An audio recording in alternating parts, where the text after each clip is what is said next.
The champagne flute trembled in my hand as my sister's voice carried across the elegant ballroom of the Meridian Hotel.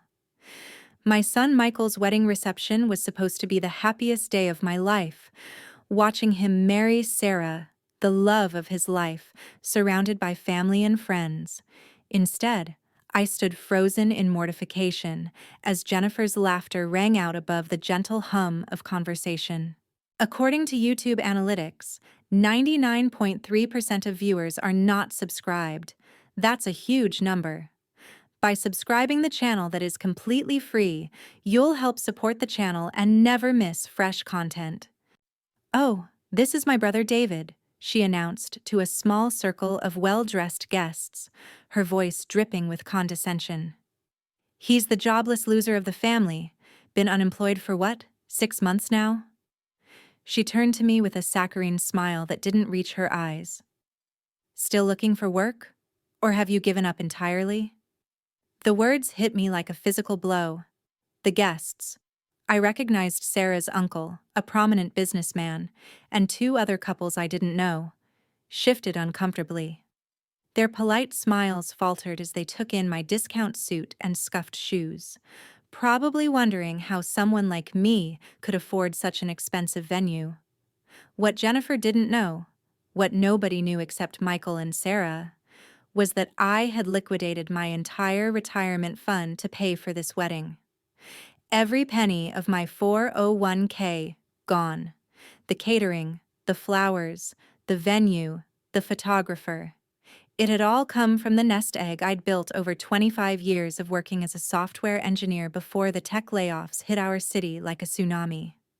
"Jen," I said quietly, my voice barely audible over the string quartet.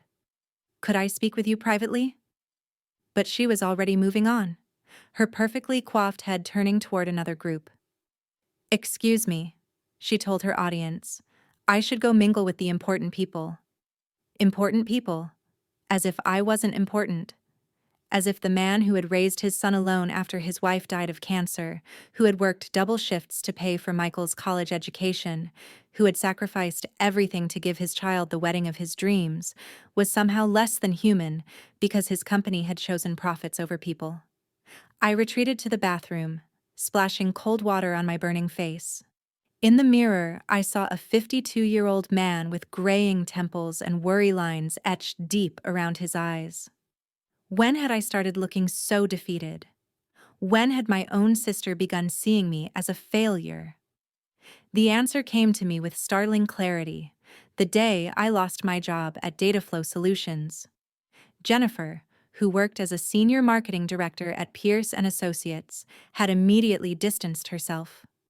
Our weekly coffee meetings stopped. She declined dinner invitations. And when she did see me, there was always that look. Pity mixed with disdain, as if unemployment might be contagious. Back in the ballroom, I watched Jennifer hold court near the chocolate fountain, regaling a group with stories of her latest business trip to Milan. She wore a designer dress that probably cost more than my monthly unemployment check, and her laughter was bright and artificial as she gestured with her champagne glass. "Dad?" Michael appeared at my elbow, his face concerned. "You okay? You look upset." I forced a smile for my son. "Just tired, buddy." It's been a long day, but Michael wasn't fooled. He'd inherited his mother's intuition along with her kind heart. "What did Aunt Jen do now?" "Nothing, son. This is your day. Don't worry about—" "She introduced you as the family loser, didn't she?"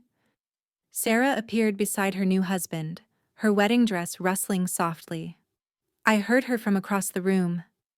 "Dad David, I am so sorry." The fact that my daughter-in-law had witnessed my humiliation somehow made it worse. "It's fine," I lied. Really. But it wasn't fine. As the evening wore on, Jennifer's comments became more frequent and more pointed. She told the wedding photographer not to waste film on the unemployed relatives. She made a toast that included a backhanded comment about family members who are going through rough patches and need our support. Each barb felt like a paper cut, small, but accumulating into real pain.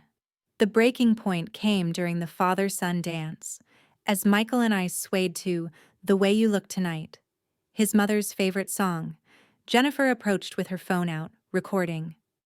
"This is so sweet," she said loud enough for nearby tables to hear. David's probably wondering how he'll pay for dance lessons for his next son's wedding.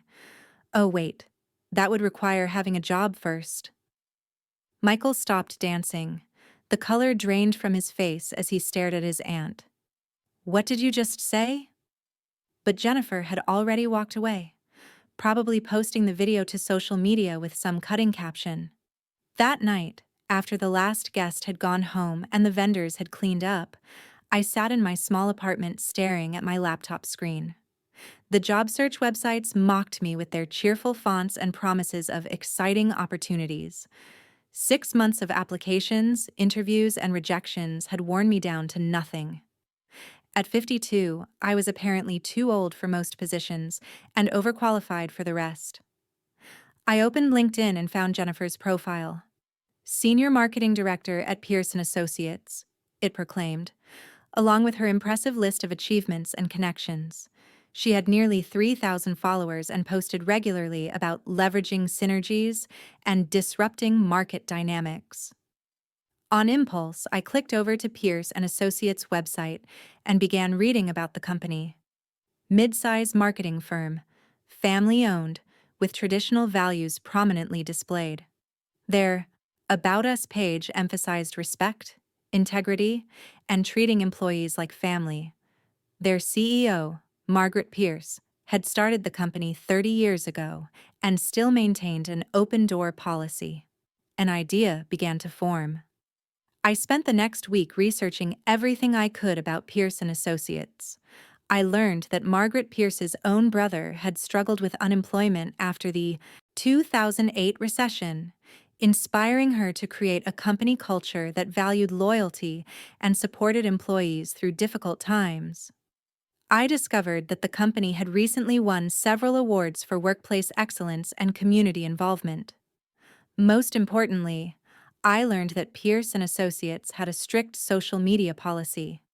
Employees were expected to maintain professionalism in all public communications, and any posts that reflected poorly on the company's values could result in disciplinary action.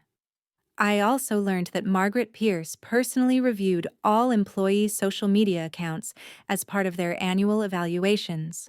My plan crystallized on Thursday morning when Jennifer posted a new LinkedIn update about her amazingly productive week closing deals while some people can't even close job applications LOL. The post had attracted dozens of likes and comments from her colleagues, all praising her wit and work ethic. I screenshot the post, along with several others from recent weeks. Jennifer had been particularly active since the wedding, posting photos of herself at expensive restaurants with captions about celebrating success while others make excuses. She'd shared articles about unemployment with commentary like, maybe if people worked as hard at finding jobs as they do at making excuses, they'd be successful, like me. But the post that sealed her fate was the video from Michael's wedding. She'd uploaded it with the caption, "Even at family weddings, you can spot the winners and the losers." Guess which one paid for this party? Hint: it wasn't the guy dancing. Success, ha. Unemployment, ha. Family drama. The video had gotten over 200 views and dozens of comments, many from her coworkers at Pierce and Associates.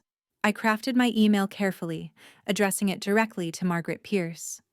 I introduced myself as a longtime software engineer currently between positions and explained that I'd been researching Pierce and Associates for a potential partnership between my consulting business and their technology needs. Then I mentioned that I'd noticed one of their employees, Jennifer Martinez, had been very active on social media recently. I included screenshots of her posts, particularly focusing on the ones that mocked unemployment and made light of family financial struggles. "I'm sure this doesn't represent the values of Pierce and Associates," I wrote. "But as someone who has experienced unemployment firsthand, I found these posts particularly hurtful. The video she shared was taken at my son's wedding reception, which I paid for despite my current employment situation. I thought you should be aware that one of your senior staff members is publicly mocking unemployed individuals, including family members. I attached the screenshots and sent the email at 9 a.m. on Friday morning. Margaret Pierce called me at 11:30 a.m. "Mr. Martinez," she said, her voice warm but professional. "I want to thank you for bringing this to my attention. I've reviewed the materials you sent and I'm frankly appalled. These posts don't just violate our social media policy, they violate everything we stand for as a company." "I appreciate you taking the time to look into it," I said. "I'm curious about something," she continued. "Your last name is Martinez, same as Jennifer's.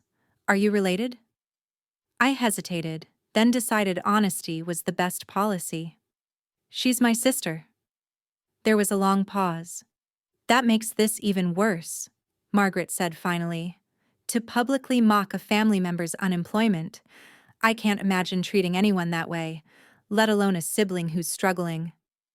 By Monday morning, the consequences were in motion. Jennifer called me at 7 a.m., her voice shaking with rage. "What did you do?" she screamed into the phone. "What did you fucking do, David?" "I'm not sure what you mean," I said calmly, though my heart was racing. "Don't play dumb." Margaret Pierce called me into her office this morning. "I'm suspended pending investigation. Someone sent her screenshots of my social media posts, and she knows about the wedding video. This is you, isn't it? You pathetic, vindictive." "Jennifer," I interrupted, "maybe you should have thought about the consequences before you decided to publicly humiliate your unemployed brother at his son's wedding. You can't prove it was me who contacted them. I don't need to prove anything. Your own posts speak for themselves." She hung up. The investigation took 3 days. During that time, I learned from Michael that Jennifer had been calling family members, trying to rally support for her version of events. She claimed I was jealous of her success and had sabotaged her career out of spite. But Margaret Pierce was thorough. She didn't just review Jennifer's recent posts. She went back months, finding a pattern of dismissive and cruel comments about various groups of people. Jennifer had mocked not just the unemployed, but also single parents, people with disabilities, and anyone she deemed unsuccessful. On Thursday, Jennifer was terminated for violating company policy and conduct unbecoming of a senior staff member. She called me that evening, crying. "David, please," she sobbed into the phone. "Call them. Tell them you were lying or exaggerating or something. I need this job. I have a mortgage, car payments. Please, I'm your sister." "Now you remember we're family?" I asked quietly. "I'm sorry, okay? I'm sorry about what I said at the wedding. I was drunk and showing off, and it was wrong. But this will ruin my career. No one will hire me if they find out I was fired for social media misconduct." "Jennifer, you recorded me dancing with my son at his wedding and posted it online to mock me. You told strangers at the reception that I was a jobless loser. You've spent months treating me like I'm somehow less of a person because I lost my job through no fault of my own. I know, and I'm sorry. But please, do you know how I paid for Michael's wedding?" I interrupted. She fell silent. "I liquidated my entire retirement account, 25 years of saving, gone. I'll probably never be able to retire now, but I did it because I love my son, and I wanted him to have the perfect day. And you used that day to humiliate me in front of his new in-laws. David, I'm not calling Margaret Pierce. You did this to yourself." The aftermath was swift and brutal. Within a week, Jennifer's termination became public knowledge in our professional circles. The marketing world, particularly in our city, was smaller than people realized. Word traveled fast about why she'd been fired, especially since several of her former colleagues had seen the social media posts in question. Jennifer's job search proved as difficult as my own, but for different reasons. While I struggled with ageism and market saturation, she battled a reputation for unprofessionalism and poor judgment. 3 months later, she was still unemployed, working part-time at a retail job that barely covered her basic expenses. I, meanwhile, had an unexpected breakthrough. Margaret Pierce had been impressed not just with my ethical stance, but with the thoroughness of my research into her company and the professionalism of my communication. She reached out about a consulting position helping Pierce and Associates upgrade their technology infrastructure. The irony wasn't lost on me that Jennifer's former employer had become my new client. 6 months after the wedding, I ran into Jennifer at the grocery store. She was buying generic brands and coupon clipping, her designer clothes replaced by discount store alternatives. The transformation was shocking. She looked years older, her confidence replaced by the same defeated posture I'd once seen in my own mirror. "David," she said quietly, not meeting my eyes. "Jennifer." We stood in awkward silence for a moment. Finally, she spoke. "I got an interview next week. Marketing coordinator position. It's entry level, pays half what I used to make, but it's something." I nodded. "That's good. You have to start somewhere. I wanted to. I owe you an apology. A real one. Not like before when I was just trying to get my job back." I waited. What I did at the wedding was unforgivable. I was jealous, actually. Jealous that even without a job, you could afford to give Michael such a beautiful wedding. I knew you'd sacrificed your retirement, and instead of respecting that sacrifice, I used it to hurt you. Her voice broke slightly. "I've learned what it feels like to be where you were. The shame, the fear, the way people look at you differently. I'm sorry, David. I'm sorry for all of it." I studied my sister's face, seeing genuine remorse for the first time in years. "I forgive you," I said finally, "but forgiveness doesn't erase consequences. What you did hurt me deeply, and it hurt Michael and Sarah, too. They've barely spoken to you since the wedding." "I know." She wiped her eyes with the back of her hand. "I have to live with that. But thank you for saying you forgive me. I wasn't sure you ever would." A year later, I was sitting in my new office. Pierce and Associates had offered me a full-time position as their director of technology when Margaret Pierce knocked on my door. "David, do you have a minute?" "Of course." She sat down across from my desk, looking uncharacteristically uncertain. "I have something to tell you, and I'm not sure how you'll feel about it." My stomach tightened. "What is it?" "We have an opening in our marketing department. Coordinator level. Jennifer Martinez applied." I stared at her. "My sister applied to work here?" "She did. Her interview was yesterday." Margaret paused. "She didn't know I was aware of your relationship until I brought it up." Her reaction was interesting. She immediately offered to withdraw her application, said she couldn't work at the same company that had fired her because of her brother's complaint. "But that's not exactly what happened," I said. "No, it isn't." I explained that to her. "She was fired for her own actions, not because of anything you did. You simply brought those actions to my attention." Margaret leaned forward. "Here's the thing, David. She's qualified for the position. Her references from before the termination are excellent, and she interviewed well. She seems genuinely different from the person who made those social media posts." I thought about my grocery store encounter with Jennifer, the real remorse I'd heard in her voice. "What are you asking me?" "I'm asking if you have any objection to us hiring her. This is your workplace too now, and I won't make you uncomfortable for the sake of a new employee." I considered it. Working with Jennifer after everything that had happened would be awkward, certainly.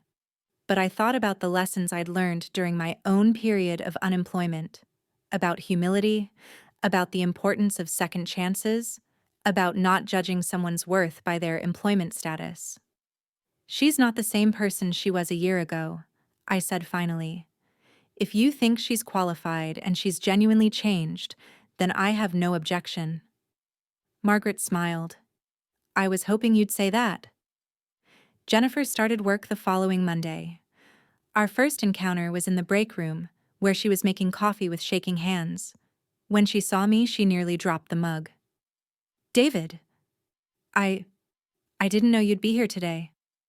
I work here, I said gently. Remember? She flushed. Of course. I meant, I wasn't sure if you knew about that you got hired? Margaret told me she was considering you for the position. Jennifer studied my face, searching for anger or resentment. Are you okay with this? Me working here? I poured myself a cup of coffee, considering the question. Are you going to treat me with respect? Yes, absolutely. Are you going to do good work and represent the company well? I'm going to try my best. Then we'll be fine. Working with Jennifer took adjustment for both of us. She was careful around me at first, almost formal in her interactions. I made an effort to treat her like any other colleague, neither seeking her out nor avoiding her. Gradually, we found a professional rhythm. The real test came 3 months later during the company Christmas party. I was standing near the buffet when I overheard Jennifer talking to a group of new employees. That's my brother David, she was saying, pointing in my direction. He's our director of technology. Brilliant guy. He completely modernized our systems when he started here. The company was lucky to get him. One of the new hires, a young woman fresh out of college, asked, How long has he been here? About a year, Jennifer replied. He was between positions before that, tech layoffs. You know how brutal they've been. But he never let it get him down. He's one of the strongest people I know. I found myself smiling as I listened. This was a different Jennifer from the one who had humiliated me at Michael's wedding. This was the sister I remembered from childhood, before success had hardened her heart. Later that evening, as the party was winding down, Jennifer approached me. Can I talk to you for a minute? We found a quiet corner away from the remaining partygoers. I wanted to thank you, she said. For what? For not objecting when Margaret wanted to hire me. For giving me a second chance. Everyone deserves a second chance, I said. I learned that during my own unemployment. I've learned a lot this past year, too. Jennifer looked down at her hands. About humility. About how quickly things can change. About what really matters. What really matters? Family, she said, without hesitation. I almost lost you over my own arrogance and cruelty. I spent so many years defining myself by my job title and salary that I forgot who I actually was. She looked up at me, her eyes bright with unshed tears. I know I can never fully make up for what I did to you. The humiliation, the hurt, it was inexcusable. But I want you to know that losing you as a brother would have been worse than losing any job. I reached out and squeezed her shoulder. You haven't lost me, Jen. You never could. 2 years later, I walked Jennifer down the aisle at her wedding to Robert, a teacher she'd met during her unemployment when they were both volunteering at a local food bank. The reception was modest, held at the community center where she now volunteered regularly, but it was filled with genuine warmth and love. During the father-sister dance, she'd asked me to stand in for our deceased father.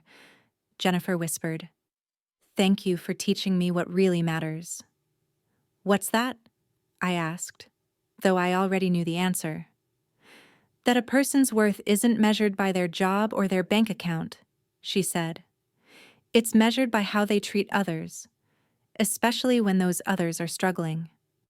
As we swayed to the music, I thought about the journey that had brought us here, the pain, the anger, the revenge, and ultimately, the forgiveness and redemption. I had set out to make Jennifer understand the consequences of her actions, But in the end, we had both learned something more valuable. That family, real family, means supporting each other through the worst times, not exploiting those times for personal gain. The song ended, and Jennifer pulled back to look at me. I love you, big brother. I love you too, little sister. And for the first time in years, I truly meant it.